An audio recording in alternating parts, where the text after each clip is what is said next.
Assalamualaikum warahmatullahi wabarakatuh. Bismillahirrahmanirrahim. Wabihi nasta'in ala umurid dunya waddin. Alhamdulillah. Wassalamun ala ibadihi alladhi nastafa amma ba'. Sidang ahli jamaah yang dirahmati Allah, bertemu kembali dalam pengajian kitab Penawar Bagi Hati karangan Asy-Syaikh Abdul Qadir Al-Mandiri, halaman yang kelima. Kitab yang pertama pada menyatakan segala anggota yang tujuh. Bismillahirrahmanirrahim. Qala musannifu rahimahullahu ta'ala wa nafa'ana bihi wa bi'ulumihi fid daraini amin. Kitab yang pertama pada menyatakan segala anggota yang tujuh. Ada padanya tujuh fasal. Fasal yang pertama pada menyatakan mata. Ketahuilah olehmu bahawasanya mata engkau itu menjadikan dia oleh Allah Ta'ala bagi engkau kerana beberapa faedah yang bangsa akhirat dan bangsa dunia. Faedah untuk manfaat kehidupan di akhirat dan faedah untuk manfaat kehidupan di dunia. Fasal yang pertama pada menyatakan mata. Mata merupakan anugerah istimewa dari Allah Subhanahu wa Ta'ala buat hamba-Nya yang menjalani hidup di muka bumi. Kerana makhluk itu melihat dengan panca indera, maka mata merupakan panca indera deria. Dengan mata manusia dapat melihat.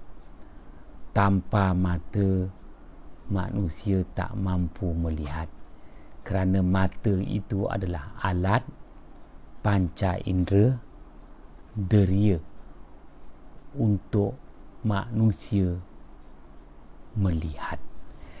Sidang ahli jamaah yang dirahmati Allah. Baik, pengarang kitab ini Asy-Syaikh Abdul Qadir Al-Mandiri mengemukakan kepada kita fasal yang pertama pada menyatakan mata. Kenapa mendahulukan anggota mata, panca indera mata, deria mata? Kenapa tidak mendahulukan anggota telinga, panca indera telinga, deria telinga? Ianya tidak kurang penting, kerana pendengaran merupakan nikmat istimewa, anugerah Allah untuk makhluknya yang menjalani hidup di muka bumi.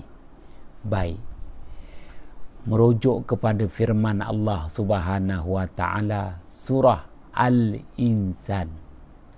Ya, Allah Subhanahu wa Ta'ala perakukan betapa Allah Subhanahu wa Ta'ala sediakan kepada manusia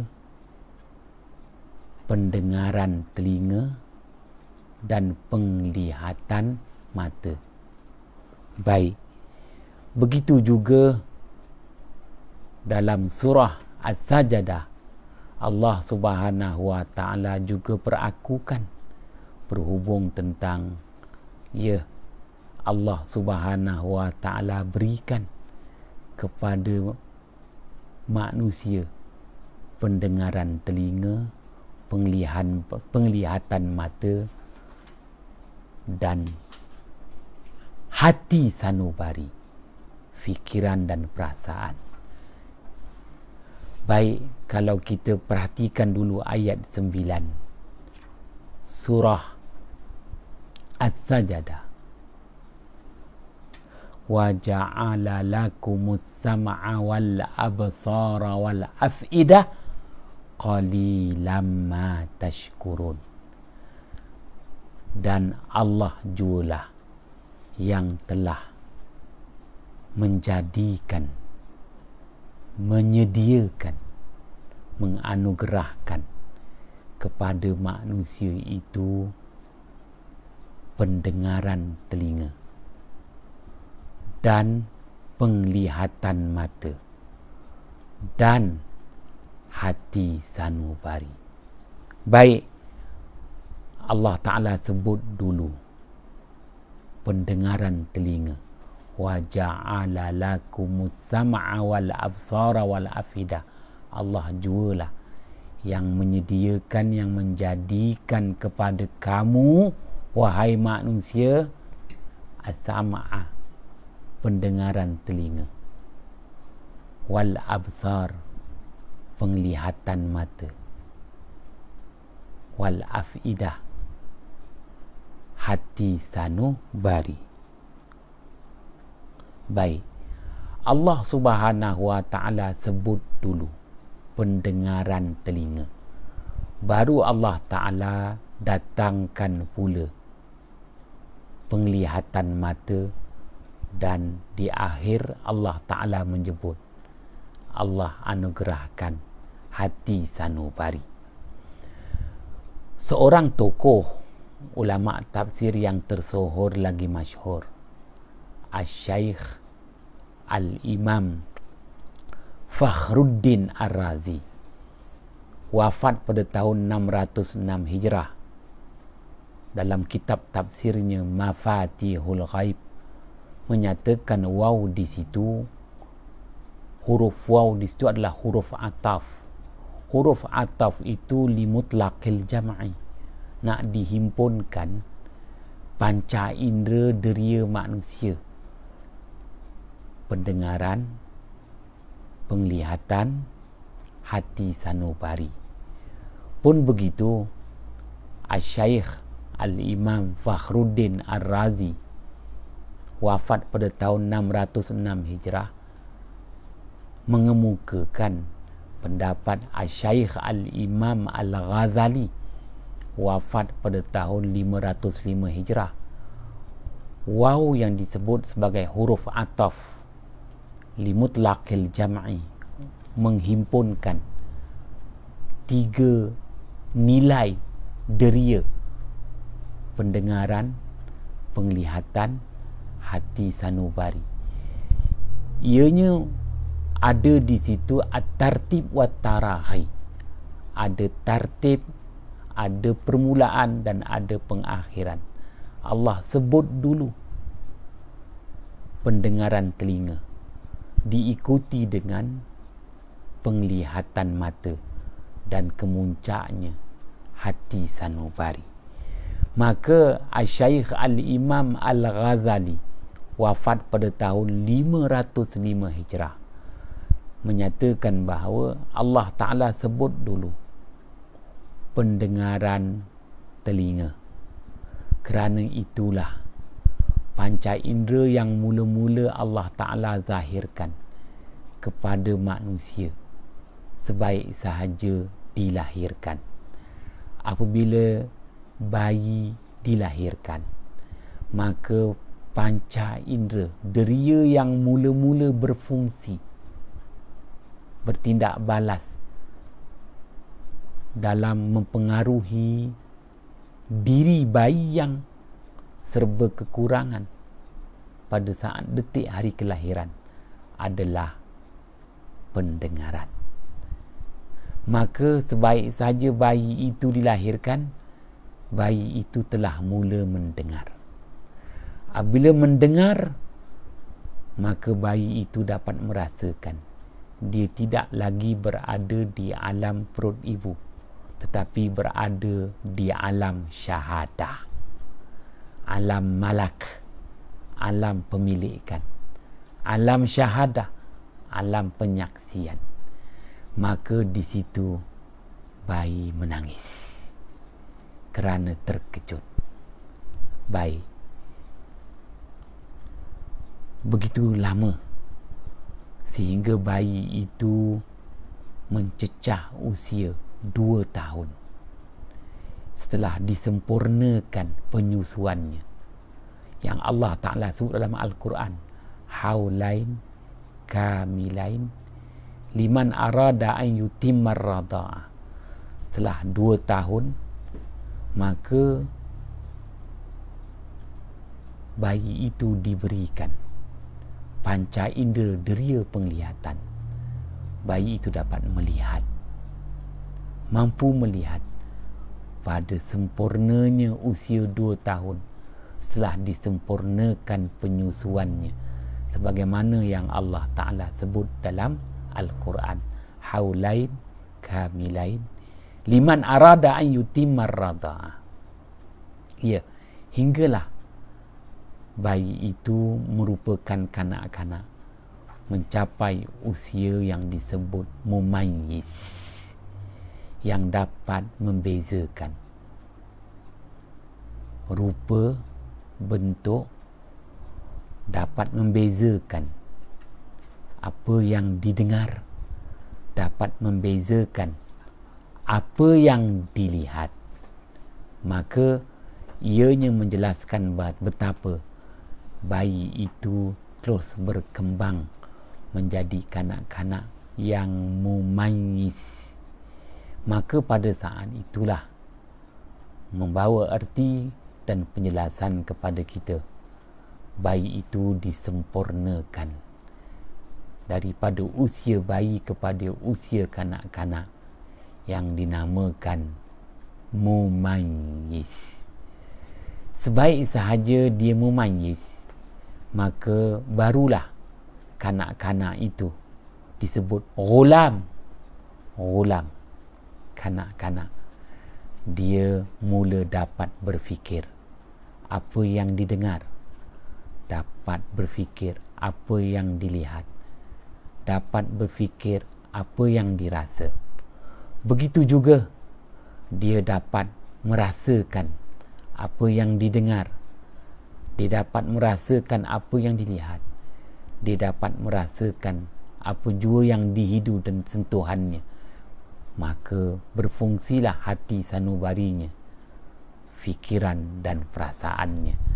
Menjelaskan kepada kita dari segi tertib, tata cara pertumbuhan, perkembangan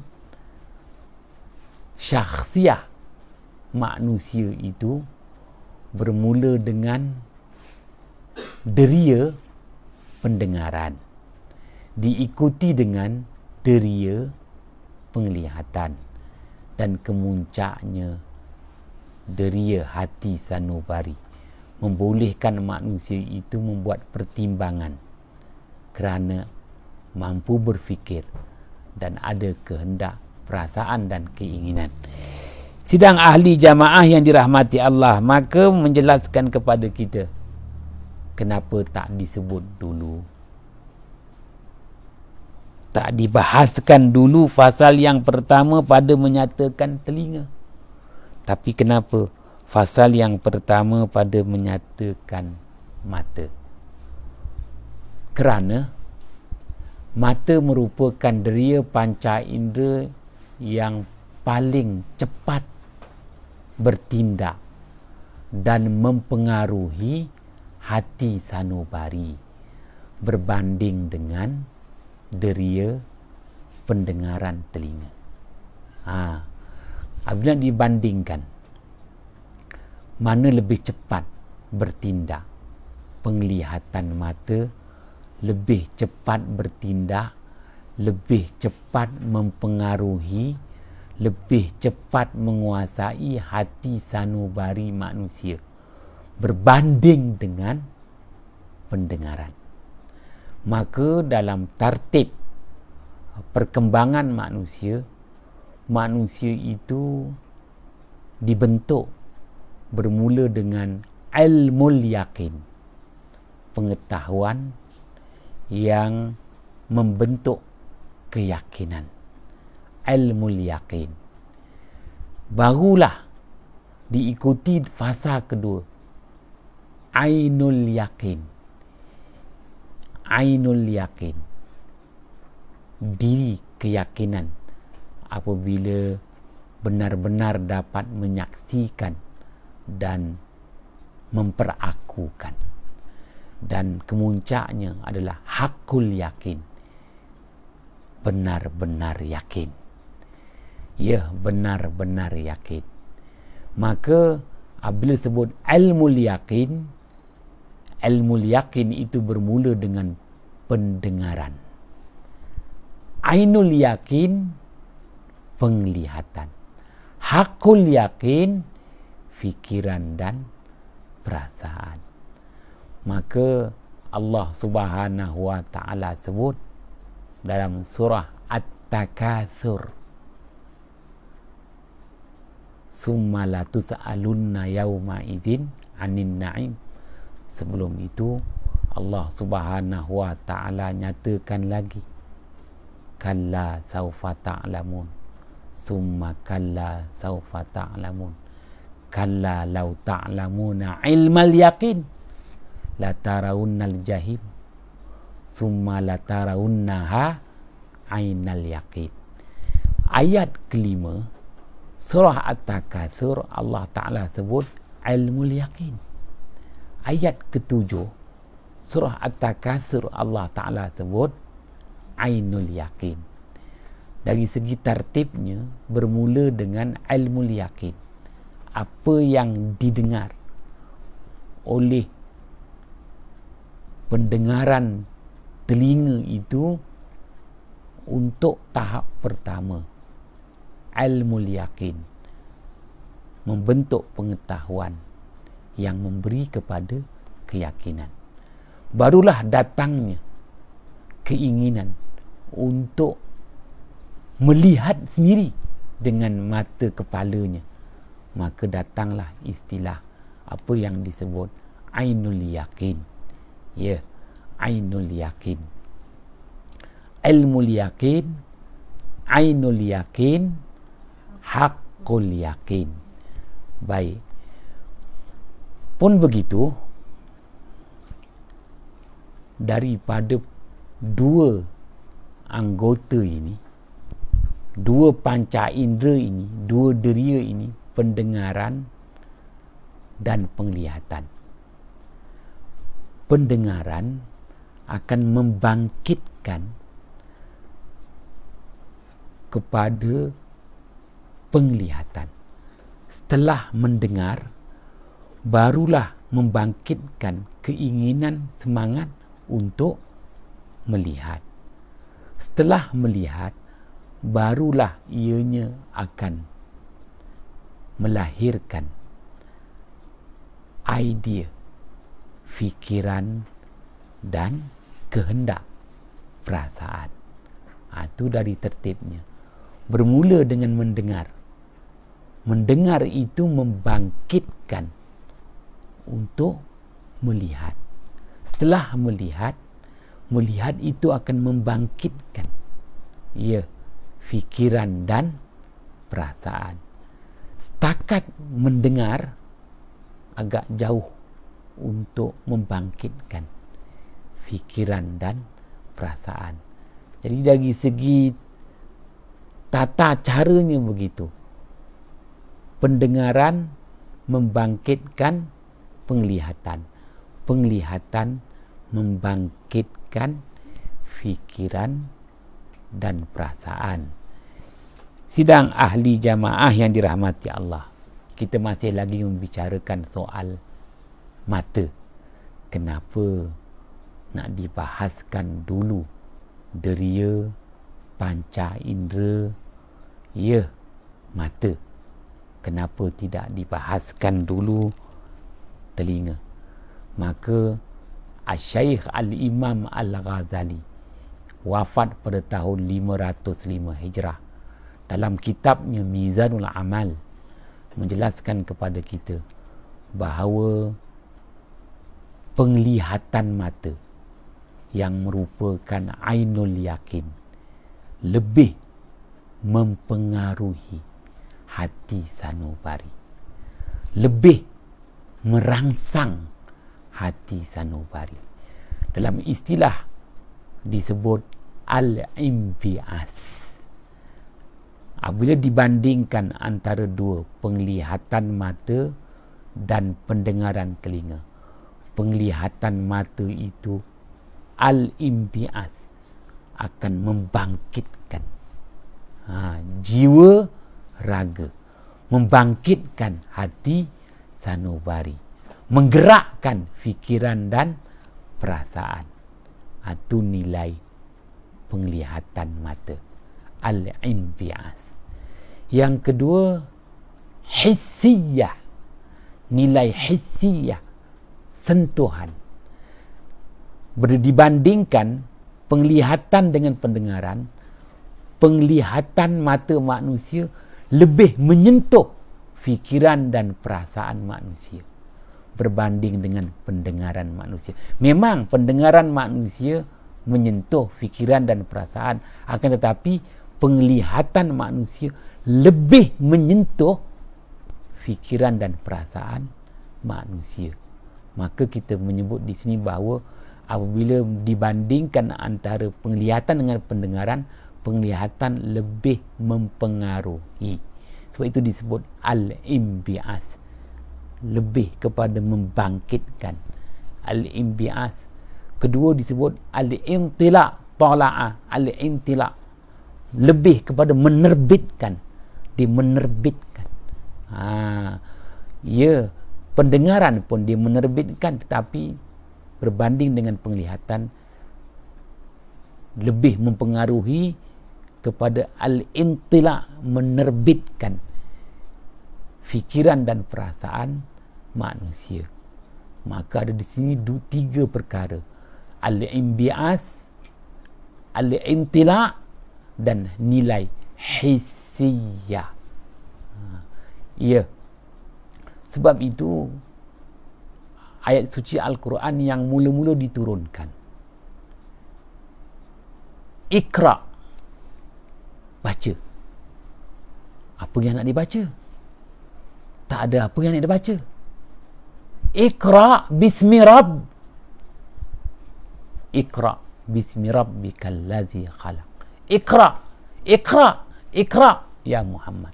Baca. Kalau baca mesti ada bahan yang nak dibaca. Maka di situ bacalah. Iqra, bacalah dengan mula-mula mendengar. Itu nilai dari segi tertibnya pendengaran. Dimulakan dengan pendengaran, barulah diikuti dengan penglihatan. Tetapi dari segi pengaruh, yang mempengaruhi lebih kepada al-imbias, nilai kebangkitan, al-intila', terbitan kelahiran, hissiyah, sentuhan, lebih kepada panca indera deria, penglihatan mata. Agak panjang lebar dalam membicarakan perkara ini supaya kita memahami kedudukan dia. Maka Allah Subhanahu wa ta'ala jadikan mata itu ada di situ dua nilai. Nilai gharadun, ghin, ra, dad. Gharadun, faedah dan tujuan. Dan Allah Ta'ala juga jadikan mata itu ada nilai fitnatun, fata, nun, tamarbuta, fitnatun. Itulah dia martabat makhluk. Makhluk dijadikan ada dua nilai. Gharadun, maksud dan tujuan. Fitnatun, fitnah, kerosakan. Maka di sini pengarang kitab ini Asy-Syaikh Abdul Qadir Al-Mandili datangkan kepada kita gharadun. Apakah faedah, tujuan daripada anugerah panca indera mata? Maka faedahnya yang dibangsakan dengan akhirat, untuk tujuan akhirat dan untuk tujuan kehidupan di dunia, maka setengah daripada segala faedahnya yang dibangsakan akhirat memandang kepada langit, memandang kepada matahari, memandang kepada bulan, memandang kepada bintang dan yang lainnya, supaya berdalil engkau dengan dia atas adanya Allah Subhanahu wa ta'ala itu. Dengan kata lain, syahadah, sebagai syahadah, penyaksian, pengakuan Allah Tuhan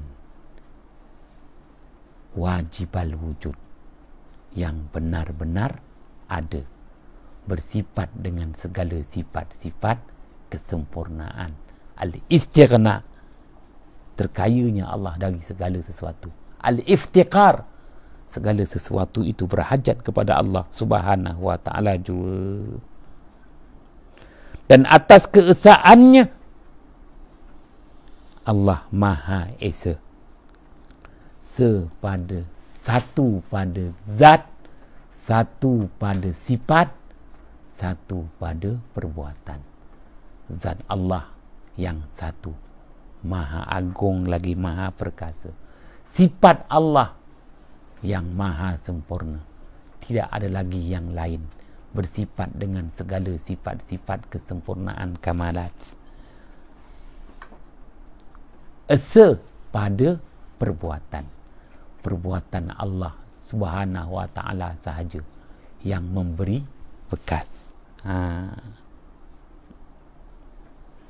Dan setengah daripadanya melihat akan Al-Quran dan melihat akan jalan kepada masjid dan kepada tempat menuntut ilmu, dan setengah daripada faedahnya yang bangsa dengan dunia, melihat perusahaan engkau dan melepaskan engkau daripada segala yang menyakiti seperti jatuh dan berlaga. Maka begitu hebat pengarang kitab ini disusun aturkan kepada kita.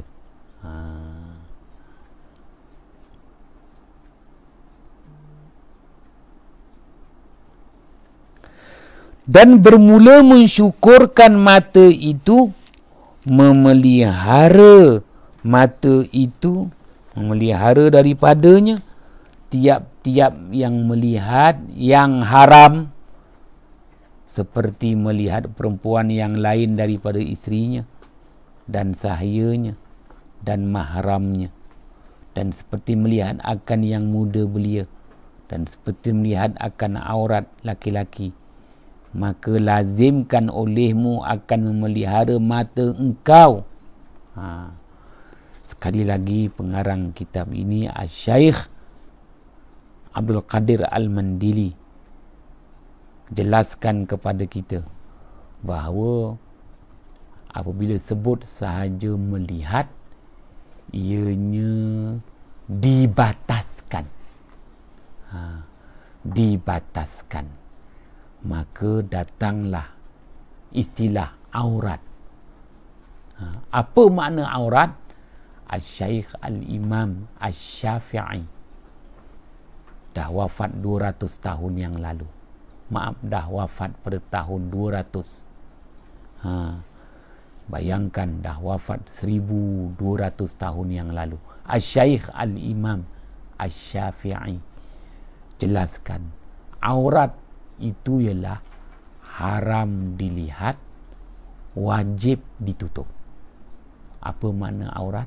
haram dilihat, wajib ditutup. Maka mata kita dilarang melihat istilah yang disebut dengan aurat. Aurat itu haram dilihat, wajib ditutup.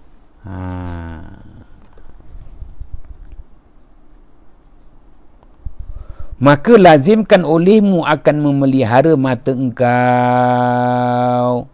Baik. Kerana firman Allah Subhanahu wa taala ayat yang ke-30 surah An-Nur, ba'da a'udzu billahi minasyaitonir rajim, kullil mu'minina yaghuddu min absarihim wa yahfazu furujahum dzalika azka lahum innallaha khabirum bima yasnaun. Sadaqallahul azim. Artinya, berkatalah olehmu, yakni bersabdalah olehmu hai Rasulullah, berkatalah olehmu ya Muhammad, bagi sekalian yang beriman, kepada seluruh orang-orang yang beriman. Apa dia? Pejamkan oleh kamu akan mata kamu. Pejam, yakni pelihara, jaga, waspada penglihatan mata kamu daripada barang yang tiada harus bagi kamu melihatnya. Nescaya memejam oleh mereka itu orang-orang yang beriman akan segala mata mereka itu terhadap aurat. Dan suruh olehmu akan mereka itu orang-orang yang beriman dengan memelihara faraj, kemaluan mereka itu. Nescaya memelihara mereka itu akan segala faraj, kemaluan mereka itu daripada barang yang haram dikerjakan dengan dia. Dan yang demikian, yakni memelihara penglihatan mata, menjaga dan berwaspada terhadap penglihatan mata, begitu juga kemaluan. Lebih baik bagi mereka itu memberi nilai-nilai yang terbaik untuk orang-orang yang beriman, bahawasanya Allah Ta'ala sangat mengetahui, maha mengetahui akan batin, akan yang tersembunyi, yang mengerjakan mereka itu akan dia semacam dengan zahirnya, sama seperti apa yang dikerjakan secara zahiriyah. Maka membalas ia akan mereka itu atasnya.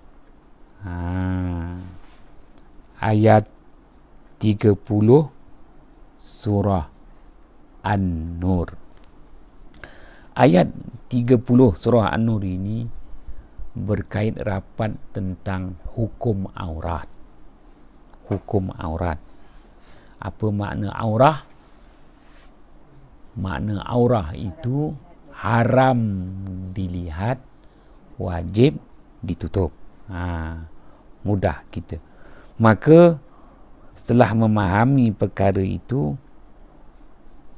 pengarang kitab ini kemukakan kepada kita ayat yang ke-30 surah An-Nur, kerana di sini Allah Subhanahu wa taala datangkan perintah khas untuk orang-orang yang beriman. Sebagaimana penafsiran daripada Asy-Syaikh Al-Imam Fakhruddin Ar-Razi, wafat pada tahun 606 Hijrah, dalam kitab tafsirnya Mafatihul Ghaib, Allah Subhanahu wa taala tujukan khas kepada hamba-hambanya yang beriman. Kullil mu'minin, katakanlah olehmu ya Muhammad. Katakan kepada siapa? kepada orang-orang yang beriman. Habis si kafir, ya, maka Allah Subhanahu wa taala khaskan perintah ini kepada orang-orang yang beriman. Persoalannya, kenapa tidak mengumumi terus kepada si kafir? Kerana perintah ini amat berat untuk dilaksanakan oleh golongan kafir. Orang kafir sukar sama sekali untuk menjaga, memelihara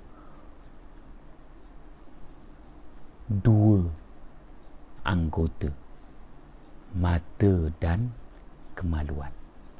Maka demi nilai dan martabat orang-orang yang beriman, maka Allah Ta'ala tujukan khas kepada orang-orang yang beriman, menunjukkan betapa maha pengasih, maha penyayangnya Allah kepada hamba-hambanya yang beriman untuk menjaga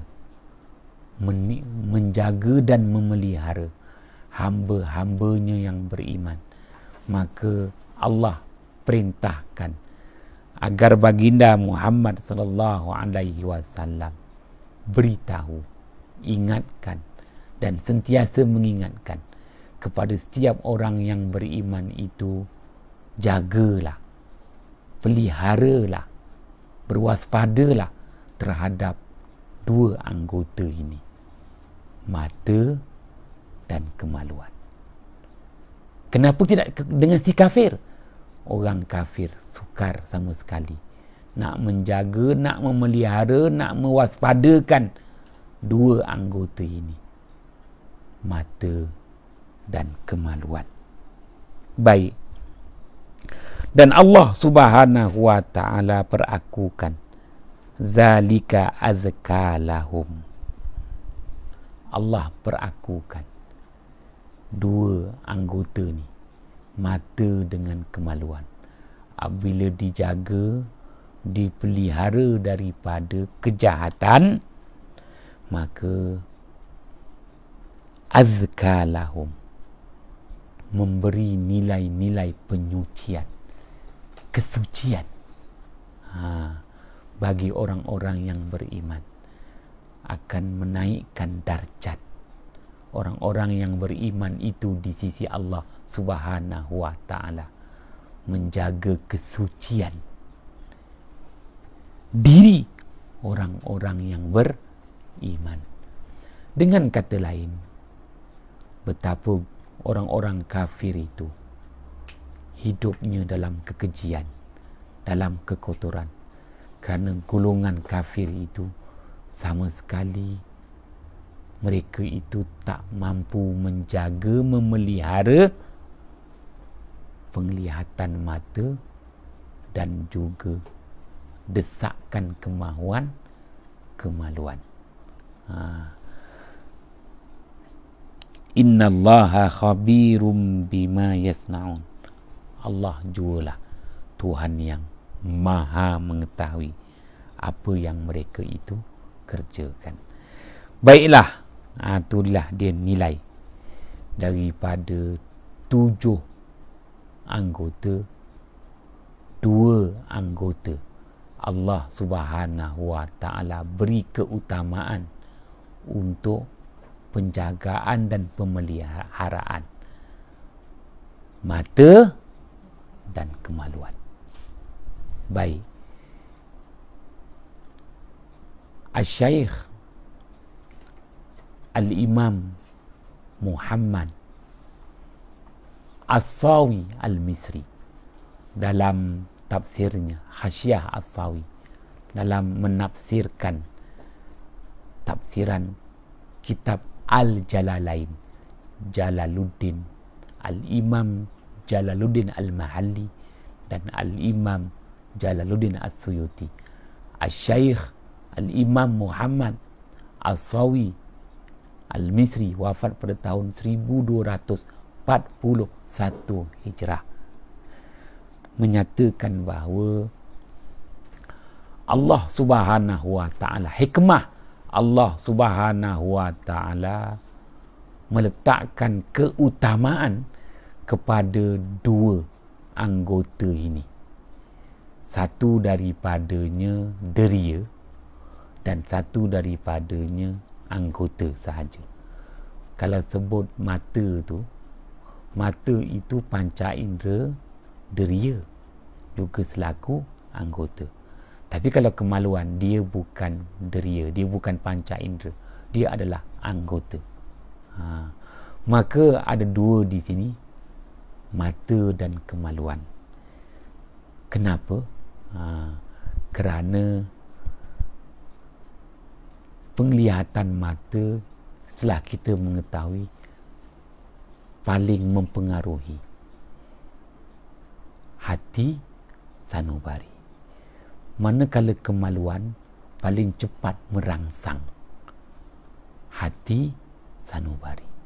Jadi ada dua nilai. Yang pertama, penglihatan mata. Pengaruh. Dia paling kuat mempengaruhi fikiran dan perasaan. Kemaluan paling cepat merangsang fikiran dan perasaan. Itu dia nilai kenapa Allah Ta'ala mengutamakan dua anggota ini daripada 7 anggota yang akan dibahaskan. Apapun, apabila sebut sahaja tentang, kita kata, penglihatan mata, mata tu dia ada nilai gharadun, maksud dan tujuan, dan ada nilai di situ fitnatun, fitnah, yakni kerosakan. Begitu juga kemaluan. Kemaluan ni pun anggota yang ada nilai gharadun, maksud dan tujuan, dan kemaluan juga ada nilai fitnah, iaitu kerosakan. Baik, dah faham. Maka dalam hal ini kita kena jaga penglihatan mata itu. Jangan sampai penglihatan itu menjerumus kepada fitnah, kerosakan. Kita juga kena jaga kehendak, runtunan kemaluan. Jangan sampai kemaluan itu berpihak kepada fitnah, kerosakan. Jadi nak pastikan bagaimana penglihatan mata ini terarah kepada gharadun sahaja, maksud tujuan yang baik. Begitu juga bagaimana nak pastikan kemaluan ini terarah kepada gharadun, maksud tujuan yang baik. Ya, Baginda Muhammad sallallahu alaihi wasallam bersabda, hadis riwayat Imam Ibnu Majah, hadis riwayat Imam At-Tirmizi, Rasulullah sallallahu alaihi wasallam bersabda, la tutba an-nazratu an-nazrata fa inna laka al-ula. La tutba didatangkan dengan bina majhul. La tutba, jangan diikuti an-nazratu, akan penglihatan kali pertama, an-nazrata dengan penglihatan kali yang kedua. La tutba an-nazratu an-nazrata, jangan diikutkan penglihatan kali pertama dengan penglihatan kali yang kedua. Fa inna laka al-ula, kerana hak bagi kamu itu hanyalah melihat kali yang pertama. Melihat kali yang pertama menjelaskan kepada kita, melihat kali yang pertama merupakan gharadun, ada maksud tujuan, ada maslahah. Tetapi melihat kali yang kedua adalah fitnah. Itu garis panduan hadis baginda Muhammad sallallahu alaihi wasallam. Ya. Kali pertama. Habis yang Rasulullah haruskan melihat kalau nak memilih menantu, ingat yang Rasulullah benarkan lihat itu, yang Rasulullah benarkan lihat itu yang tidak termasuk istilah aurat, muka dan tapak tangan. Yang lain tetap haram melihat. Jadi kalau nak pilih calon menantu Puan Hajah Juizah, jadi dia kena tengok muka. Muka ialah anak menantu perempuan mana ke, yang macam mana ke, dan tengok tapak tangan. Lain tak boleh kerana lain adalah aurat. Itu istilahnya yang nak difahami. Wallahu a'lam bisawab. Kita akan sambung lagi pada hari esok. Bismillahirrahmanirrahim. Fafahamnaha Sulaiman wa kullan ataina hukman wa ilma wa sakharna ma'a Daudal jibala yusabbihna wa tayra wa kunna fa'ilin.